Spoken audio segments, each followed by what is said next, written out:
Hello, student. Now start a new chapter, the Gupta Empire, chapter 16. At first, Gupta Empire. You have read in the earlier chapter about Kushan ruler. The last powerful rule was Vasudev. Kushan में जो last powerful ruler कौन था, तो वो वासुदेव था. Thereafter there was no large empire in India for a few century. और कुछ शताब्दियों तक कोई भी ऐसा बड़ा लार्ज एम्पायर नहीं हुआ. The next large empire was the Gupta empire. और जो अगला बड़ा एम्पायर था वो कौन सा था, तो गुप्ता एम्पायर था. It was established by Shri Gupta, जिसकी स्थापना श्री गुप्ता ने की थी in 275 C. He was succeeded by his son Ghatotkacha Gupta. और उसके बाद उसका जो सन था घटोत्कच गुप्ता, उसने शासन किया. He rule from 280 CE to 319 CE. Ghatotkacha Gupta ने कब तक शासन किया, तो 280 CE से लेकर के 319 CE तक. However not much is known about these two rulers. चलिए अब आगे इनके बारे में और जानते हैं. Important rulers. Chandragupta first. He succeeded his father Ghatotkacha in the year 319 CE. अब घटोत्कच गुप्ता के बाद चंद्रगुप्त फर्स्ट जो है वो शासक बना और 319 CE में उसने and rule up to 335 CE तक. उसने शासन कब तक किया, तो 335 CE तक. He was the first important ruler of this dynasty. और वो जो था पहला इम्पॉर्टेंट शासक था, महत्वपूर्ण शासक था उस डायनेस्टी का. It was during this period that the Gupta empire expand and their authority was established over almost the whole of the north India. उसने अपना साम्राज्य कहाँ तक फैलाया, तो ऑलमोस्ट पूरे नॉर्थ इंडिया में, ठीक है, अपना साम्राज्य स्थापित किया. Over almost the whole of the north India he assume the title of Maharaja Dhiraj. और महाराजा धीराज की पदवी उसने धारण की. इसके बाद Samudragupta. He was the next powerful ruler.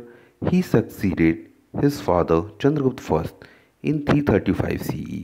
अब इनको किससे शासन प्राप्त हुआ, तो चंद्रगुप्त फर्स्ट से शासन प्राप्त हुआ. किसको, समुद्रगुप्त को. कब शासन किया इन्होंने, तो 335 CE में. There are 3 main source of the period of Samudragupta. अब इनके बारे में जानकारी हमें कहाँ से मिलती है, तो इनके बारे में जानकारी हमको मिलती है inscription of Ashoka's pillar at Allahabad, Eran edicts, coins of Samudragupta. The Samudragupta was known for his long military campaigning to north, east and south of India, which established his sovereignty, but not his direct rule. इन्होंने पूरे इनका campaigning चलाया north में, north east और south India में, और अपना शासन स्थापित किया. संप्रभुता स्थापित, सोवरेंटी मीन्स संप्रभुता, ठीक है, but not his direct rule. इन्होंने अपने डायरेक्ट शासन नहीं किया. He is also known as the Napoleon of India. और इनको जो है समुद्रगुप्त को किस नाम से जाना जाता है, तो भारत का नेपोलियन के नाम से भी जाना जाता है. आगे क्वेश्चन आएगा जिसमें आप देखोगे कि, ठीक है, but the Gupta empire was not as a large as that of the Mauryas. लेकिन गुप्ता एम्पायर जो था वो मौर्य एम्पायर की तरह ही बड़ा नहीं था. He get a lot of information about Samudragupta from प्रशस्ति by poet Harisena of his court. अब अधिक इन्फॉर्मेशन हमको कहाँ से मिलता है, तो अधिक इन्फॉर्मेशन हमको मिलता है जो हरिसेना के द्वारा प्रशस्ति लिखा गया. उनके कोर्ट में, जो उनके राज्य में, जो दरबार में जो हरिसेना थे उनके द्वारा जो लिखा गया, उससे हमको इनके बारे में पता चलता है. अब आते हैं Chandragupta second. He was the son of Samudragupta succeeded him in 375 CE. Samudragupta जो है, समुद्रगुप्त के बाद शासन किसको आता है, तो जाहिर सी बात है उत्तराधिकारी को पहले आता है, तो उसमें चंद्रगुप्त सेकंड को आया. तो चंद्रगुप्त सेकंड 375 CE में, ठीक है. According to an inscriptions of iron pillar at Mehrauli. माने जो इंस्क्रिप्शंस थे, लिखे गए थे आयरन पिलर जो मेहरौली में है, मेहरौली नियर कुतुब मीनार दिल्ली.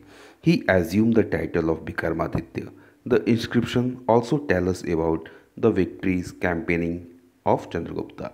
और उस इंस्क्रिप्शंस पे उसकी जो विक्ट्रीज थी, जो भी जहाँ भी राज्य जीते थे उसने, उस चीज़ के बारे में उसका बखान किया गया है। Chandragupta was not only a great warrior and an able administrator but also a great patron of art and learning. वो क्या था कि एक अच्छा एडमिनिस्ट्रेटर भी था, वॉरियर भी था, और इसके साथ साथ वो आर्ट और लर्निंग इसकी भी कदर करता था, आर्ट लिटरेचर इसकी भी कदर करता था। He had many scholars, poets and artist in his court, और उसके कोर्ट में, उसके राज्य में, उसके राज दरबार में बहुत सारे आर्टिस्ट और पोइट्स जो थे, ठीक है। The best nine were known as the Navratna, और उनमें जो बेस्ट 9 थे उनको नवरत्न के नाम से जाना जाता था। For example, Kalidasa was renowned poet to his court, और कालिदास उसमें से एक थे, ठीक है। अब उस समय का एडमिनिस्ट्रेशन कैसा था, गुप्त साम्राज्य का एडमिनिस्ट्रेशन कैसा था। The king was all powerful but he insured the welfare and happiness of the people. He had council of minister like मंत्री, सचिव, संधि विग्रह की, महासेनापति etc. They advised and assist him, but the king was not bounded to accept their advice.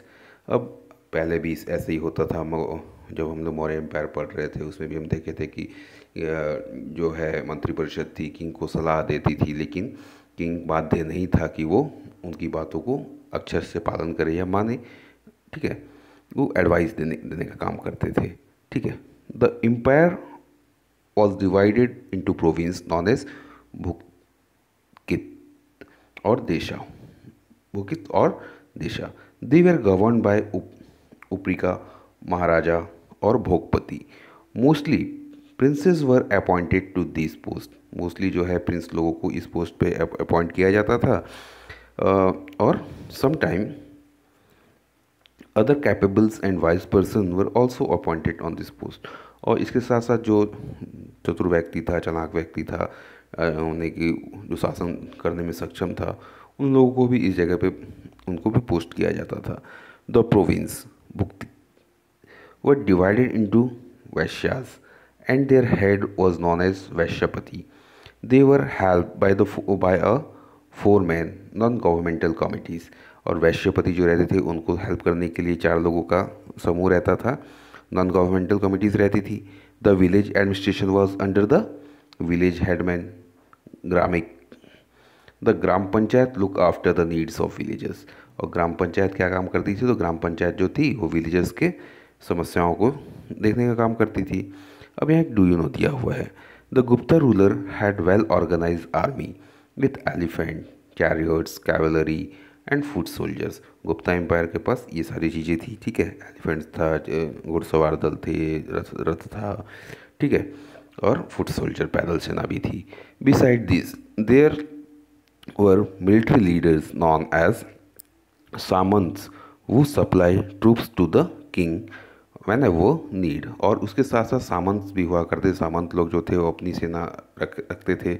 जब राजा को आवश्यकता होती तो सामंत जो थे अपनी सेना को राजा के पास भेजा करते थे, ठीक है। देन सोशल कंडीशन, सामाजिक कंडीशन क्या था उस समय का। The people had happy and peaceful family life. लोग बहुत शांतिपूर्वक पारिवारिक जीवन व्यतीत कर रहे थे।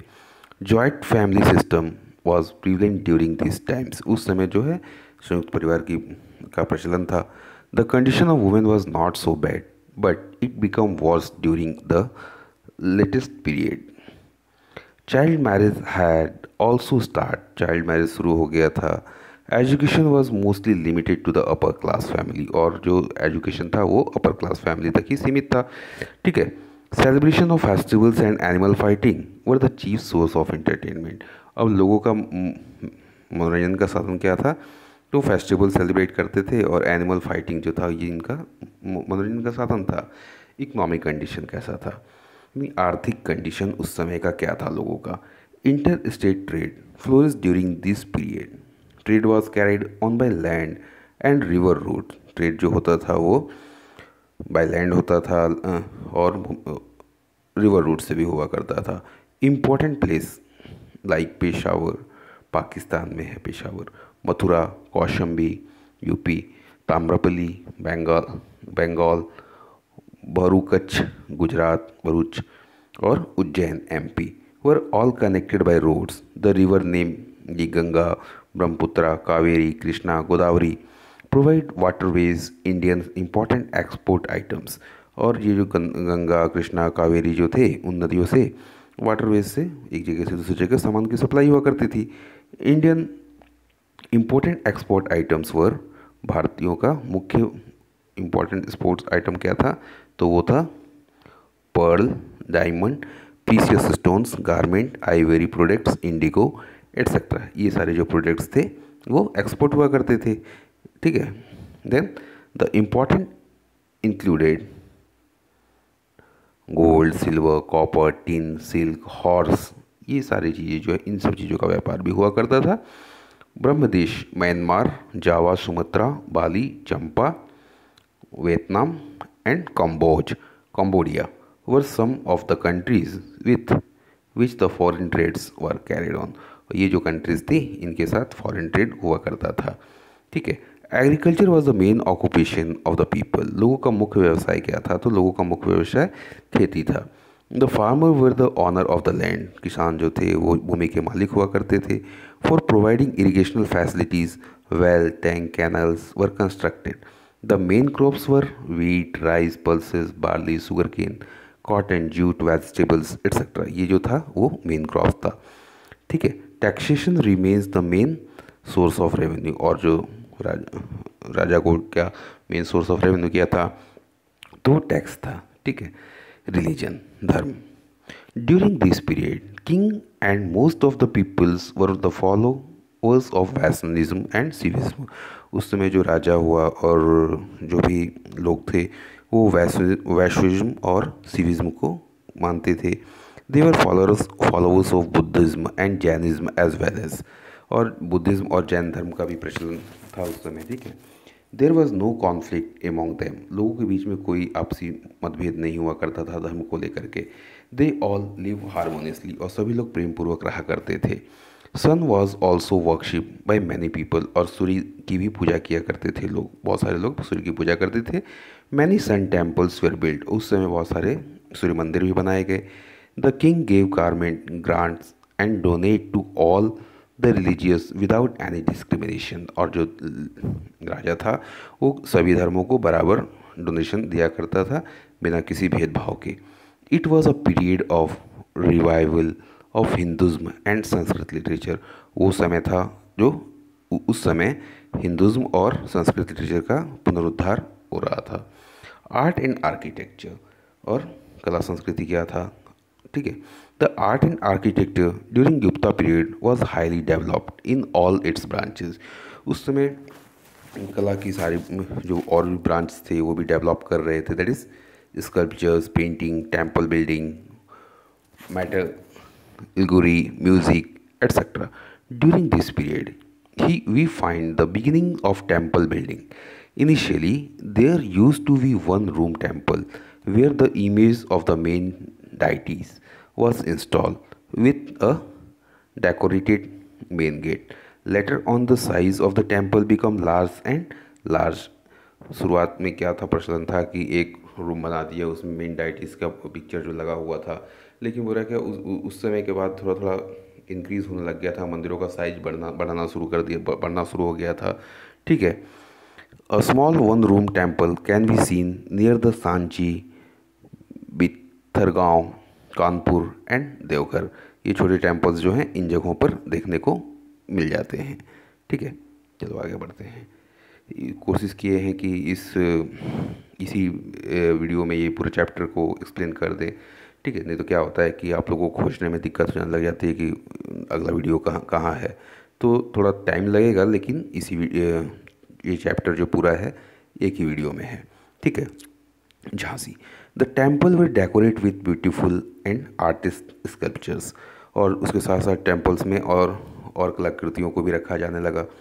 Ajanta and Ellora Aurangabad district in Maharashtra. Ajanta Ellora के कहाँ पे है, अजंता एलोरा जो है औरंगाबाद डिस्ट्रिक्ट, ठीक है, Maharashtra. Caves present the best specimen of paintings and stone cut temples. Many image concerning Krishna Leela have been found in Rajasi district of Bengal. A large image of Varsha of 4th century, image of Mahavir, Swami and Mahatma Buddha are some of the fine examples of their excellence in sculptures making of that period. The most significant feature of this period's arts are and sculptures is that they are totally free from foreign impact.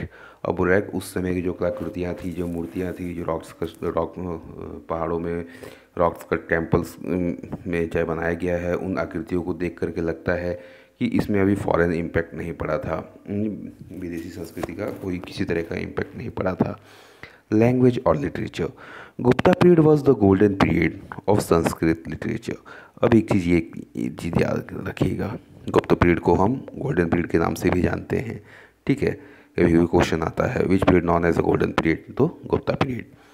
Sanskrit literature, Kalidasa adorned the court of Chandragupta II. He was one of the 9 gems of the royal court. His most famous work are Avigyan Sakuntalam, Malvika Nimitram, Kumaraswambham, Raghuvamsha, Meghaduta, and many others. Bhashas wrote 17 plays during this period. Vishakhadat Mudra Rakshas play is also well known. Poet Harishina praised the conquest of Samudragupta. Allahabad Prasasti, Pandit Vishnu Sharma work Panchatantra is a famous collection of tales with moral teaching. This period saw the development of literature in Pali, Prakrit and Tamil language, as well as Ramayana and Mahabharata were translated into Tamil. उसी समय जो है महाभारत और रामायण को भी तमिल में translate किया गया। उस समय का साइंस और टेक्नोलॉजी कैसा था? The contribution of Gupta period in the field of science and technology has been no less. Astronomy, astrology, mathematics, medicine, chemistry and many other branches of science were well developed during this period. मैंने सारी branches develop कर रहे थे, ठीक है। Aryabhatta was a great scientist and mathematician of this period. It was he who first proved that the earth moved around the sun, और उन्होंने सबसे पहले प्रूव किया कि earth move around the sun on its axis and not a vice versa. He has written a book, Aryabhattam, on mathematics. The book explains the concepts of square root, place value of the digit, introductions of zero, decimal system, and also about triangle and circle. Even the eclipse could easily be predicted. ठीक है। चरक, physician wrote Charak Samhita, and Shrut, a surgeon, wrote Shrut Samhita. Their contribution in the field of medical science is very significant during this period. Nagarjuna was the famous scholar of chemistry. The rust-free iron pillar at Mehrauli in New Delhi has never got rust till today. आज तक उसमें जंग नहीं लगा है, ठीक है। The composition of its alloy is a fine example of iron technology of Gupta period. अब उसके composition को देख करके ये अंदाज़ा लगाया जा सकता है कि उस समय का केमिस्ट्री कितना उन्नत था, ठीक है। Then Golden Age. After going through its chapter, you must have noticed the achievement of various Gupta king is almost walk of life. That's why the Gupta period is known as Golden Age. इसीलिए Gupta period को golden age के नाम से भी जाना जाता है भारत में। It is due to the establishment of political unity, peace and order. There was unprecedented progress in the field of art, literature, science. Gupta rulers made great effort for the progress of Hinduism, religion, Sanskrit language. The administration was ideal and hence the subjects were happy and prosperous. Brahmanism, scholars, sant and women were respected in the society. Aryabhatta, Varmihira, Nagarjuna were the famous scholars of this period. Students from far away places came to study in the University of Nalanda, Kannauj, Taxila, Ujjain, etc. Gupta rulers encouraged the development of agriculture, industry and trade. They also introduced coins made of silver and gold. इन लोगों ने जो है coins को भी introduce किया जो silver और gold से बने हुए थे। अब इसके बाद के वीडियो में हम देखेंगे इसका question answer something to know. Okay, now then subscribe this channel. Okay, thank you.